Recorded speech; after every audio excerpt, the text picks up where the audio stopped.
अपनी बहन की इज्जत आबरू बचाने के लिए वो घर से बाहर निकला और उसको ऐसे उन लोगों ने कर दिया।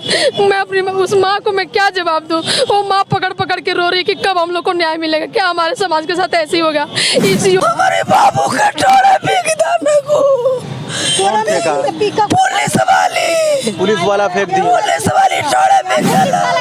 माँ रो रो के बिलिक बिलिक के क्या मैं बताऊँ, मुझे खुद अच्छा नहीं लग रहा है कि एक अपने समाज का एक छोटा सा बच्चा जो कि अभी दुनिया देखा भी नहीं था, वो तो अभी 15 साल के था। अरे वो करे घर पर बुलडोजर चले, ओके बुलडोजर चले, कहाँ बुलडोजर का शक्तिमान होता था।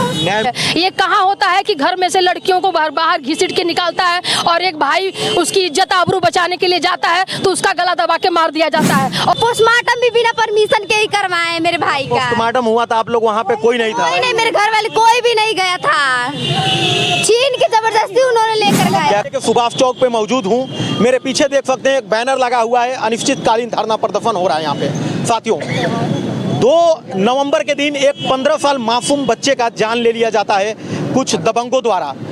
उसके पहले ये जुलाई का घटना है।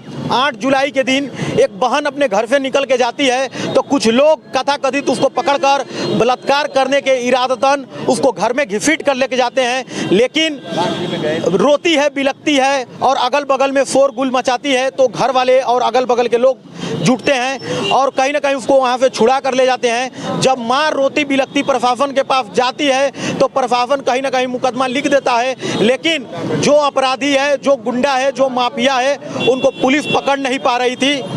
कमाल की बात तब पता चलती है जब माँ रोती और बिलखती है और कहीं ना कहीं जो सीओ साहब हैं और जो कप्तान साहब हैं, जो एसएचओ साहब हैं, उनके द्वारा बच्चे का डेड बॉडी को ले जाकर कहीं ना कहीं आग के हवाले कर दिया जाता है। क्या ये हिंदू रीति रिवाज के खिलाफ नहीं है कि जो हाथरस वाला कांड हुआ था, किसी बच्चे के रात के समय डेड बॉडी को आग के हवाले किया जाता है? क्या इसी मामले को और इसी बातों को बातचीत करने के लिए हमारे साथ एक जुझारू लड़की है। आइए उनसे उनका परिचय लेते हैं और इस मामले में क्या सोचती हैं उनसे ही जानते हैं। क्या नाम है आपका? सबसे पहले बहुत बहुत धन्यवाद। मैं कुसुम सिंह चौहान, बागी बलिया क्रांतिकारी की धरती से, सुहलदेव भारतीय समाज पार्टी से जिला अध्यक्ष हूँ। जी बताइए। कुसुम जी, इस मामले को कैसे देखती हैं कि एक लड़की जो नाबालिग सी लड़की है उसको घसीट के घर में ले जाया जाता है बलात्कार करने के इरादन से, लेकिन उसके बाद उसकी माँ बिलखती रोती बिलखती जाती है प्रशासन के पास, तो कहीं ना कहीं प्रशासन छेड़खानी का मुकदमा दर्ज कर देता है, लेकिन वो माफिया जो गुंडे हैं वो गिरफ्तार नहीं होते। इसको कहते बहुत ही घोर ये निंदा अपराध है। ये हम इस पूरा ये कहेंगे कि ये प्रशासन की बहुत ही हम शर्मनाक बात है कि आज भाजपा की सरकार, माननीय योगी जी की इतनी अच्छी सरकार चलाने के बावजूद आज भी डायरेक्ट कहते थे कि भाजपा सरकार में गुंडई नहीं होता, ये दबंगई नहीं होती है, लेकिन हम कैसे मानेंगे? आज तो प्रशासन डायरेक्ट गुंडई पे आ उठी है, डायरेक्ट प्रशासन गुंडई पे आ उठी है। ये कहाँ होता है कि घर में से लड़कियों को बाहर घसीट के निकालता है और एक भाई उसकी इज्जत आबरू बचाने के लिए जाता है तो उसका गला दबा के मार दिया जाता है, और तो और मारने के बाद उसके लाश को, उसके शव को पोस्टमार्टम भी कर लेते हैं और खुद माँ बाप को उसको सौंपते भी नहीं कि वो उनका क्रियाक्रम करे। यहाँ तक खुद लकड़ी खरीदते हैं, खुद टाली करते हैं और उस पर लोड करके उसके लाश को ले जाके रात में, जो हिंदू धर्म के खिलाफ है, उस रात में उसको लाश को फूंक देते हैं, आग के हवाले कर देते हैं। ये बिल्कुल घोर ये अपराध है और सरकार में बढ़ती चली जा रही है। मैं माननीय यशस्वी मुख्यमंत्री जी से बार बार नर्म निवेदन करना चाहती हूँ कि आज हमारा समाज, मैं एक चौहान समाज से हूँ, तो मैं इतना कहना चाहूँगी आज हमारा समाज 98% पूरी भाजपा को समर्थन देता है। कहीं भी चले जाइए तो हमारा समाज पूर्ण रूप से एक भाजपा को वोटर है। और आज भाजपा सरकार में हमारे साथ ऐसा अपराध हो रहा, हम लड़कियां घर में तक सेफ नहीं है। ये बताइए हम लड़कियां जाएं कहाँ? एक भाई अपने बहन की इज्जत बचा नहीं पा रहा और अगर बचाता भी है तो उसको मार के उसको उतार दिया जाता है। क्या लगता है कि बाबा का बुलडोजर जो अपराधी है उसके घर पे चलेगा कि नहीं? चलेगा, चलना चाहिए। नहीं चलेगा तब तक हम लोग अनशन पे रहेंगे, हम लोग धरना देंगे।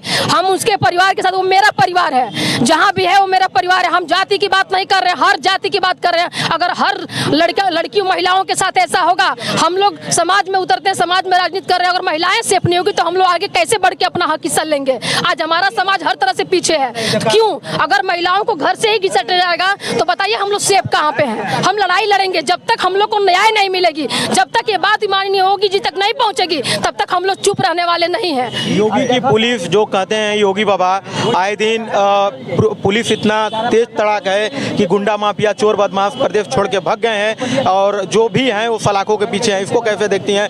बहुत खराब और बहुत ही मेरे पास शब्द नहीं है, मैं कैसे बताऊं कि घोर नियतम अपराध है ये। क्योंकि आज जो कांड हुआ है हमारे समाज के साथ में, बिल्कुल भी प्रशासन की पूरी जिम्मेदारी, अगर प्रशासन सही समय पे इस पर एक्शन ली होती तो आज वो भाई, मेरा छोटा सा भाई आज बचा रहता, आज ये घटना नहीं घटी रहती। पूरी प्रशासन की जिम्मेदारी है। मैं बार बार इसलिए कह रही हूँ कि योगी जी से ये अनुरोध कर रही हूँ कि अगर वो नहीं किए रहते ऐसा, अगर इस पर प्रशासन पहले से एक्शन ली रहती, उस विरोधियों के खिलाफ अगर वो वारंट की रहती, उनकी गिरफ्तारी की रहती या फिर कोई भी मुकदमा था उसको समझौते पे ली रहती, तो आज एक समाज का हमारा भाई आज हम लोग के बीच रहता। मैं बार बार घोर निंदा कर रही हूँ समाज प्रशासन की कि प्रशासन बिल्कुल गलत है, पूर्ण रूप से गलत है। माँ से मिली, माँ रो रो कर क्या आपसे कह रही थी? माँ रो रो के बिलिक बिलिक के क्या मैं बताऊं, मुझे खुद अच्छा नहीं लग रहा है कि एक अपने समाज का एक छोटा सा बच्चा जो कि अभी दुनिया देखा भी नहीं था, वो तो अभी 15 साल के था, अभी अपनी बहन की इज्जत आबरू बचाने के लिए वो घर से बाहर निकला और उसको ऐसे उन लोगों ने कर दिया। मैं अपनी उस माँ को मैं क्या जवाब दूँ? वो माँ पकड़ पकड़ के रो रही कि कब हम लोग को न्याय मिलेगा, क्या हमारे समाज के साथ ऐसे ही होगा? इस योगी जी के राज में मैं बार बार हाथ जोड़ के निवेदन करना चाहती हूँ एसएससी मुख्यमंत्री जी से कि क्यों प्रशासन ऐसा कर रही है? आपकी सरकार में आप कहते हो कि गुंडाई राज खत्म हो गई है, तो फिर क्यों प्रशासन गुंडाई पे उतर आई है? आप इस पर देखिए और हम आपसे नर्म निवेदन करते हैं कि प्लीज इस पर एक्शन लीजिए और उन अपराधियों को कड़ी से कड़ी सजा मिलनी चाहिए, तभी हम लोग को न्याय मिल पाएगा, नहीं तो हम लोग चुप रहने वाले नहीं है। कहाँ तक धरना प्रदर्शन आप लोग का चलेगा? अगर न्याय नहीं मिला तो लगातार धरना चलेगा कि आप लोग चले जाएंगे? जब भी जनपद देवरिया में हम लोग हैं, जनपद देवरिया से लेकर अगर लखनऊ तक मुझे जाना होगा हम लोग जाएंगे, लेकिन हम लोग चुप नहीं रहेंगे, हम लोग लड़ाई लड़ेंगे और जब तक उस अपराधियों को सरकार पूरी तरह से मतलब सजा नहीं दे देगी तब तक हम लोग मानने वाले में से नहीं है, हम लोग लड़ाई लड़ते रहेंगे। क्या कहना चाहती हैं कि यहाँ पे देवरिया जिले में चौहानों की आबादी इस दर पे कहा जाता है कि हर विधानसभा में 30 से 40 हजार चौहानों की आबादी है, लेकिन क्यों जो प्रेजेंट टाइम की सरकारें हैं वो डर नहीं रही हैं और एक माँ जिनको न्याय मिलना चाहिए वो दर दर की ठोकर खा रही हैं और यहाँ पे न्याय की गुहार लगा रही है? बिल्कुल हमको कहना चाहेंगे कि इसमें बिल्कुल सरकार इस पर ध्यान नहीं दे रही है और यहाँ के जो भी माननीय विधायक लोग हैं मैं उनसे निवेदन ये कहना चाहूँगी कि आप लोग की कमी और आप लोग की कुछ ऐसी बात है जो प्रशासन की बहुत कमी है, जो आज प्रशासन अपने मन बढ़ाई का काम कर रही है। अगर आप लोग सही से अपने विधानसभा और अपने सेक्टर को देखते तो शायद ये घटना नहीं घटती और हम सारे विधायकों से एक निवेदन करना चाहेंगे कि ऐसी घटना दोबारा घटे ना और आप लोग इस पर प्रशासन पर दबाव बने, जब भी कोई घटना घटती है उस पर तुरंत एक्शन ले कि आने वाले किसी की जान ना जा पाए। बहुत बहुत धन्यवाद। ये थी एक जुझारू महिला जो काफ़ी तरीके से अपनी बातों को निचोड़ कर रख रही हैं और ये यही बात कह रही हैं कि कहीं ना कहीं योगी सरकार की लापरवाही है। अगर समय से पहले काम कर लिया जाता तो कहीं ना कहीं वो जो लड़का खोया हुआ है, जिस लड़के को मौत के घाट उतार दिए, वो आज लड़का जिंदा रहता और उस माँ के साथ रहता, वो माँ अपने घर रहती और सुभाष चौक पे वो माँ धरना नहीं देती। इस वीडियो में कमेंट बॉक्स में जरूर बताइएगा। लेते हैं अलविदा। जय हिंद, जय भारत।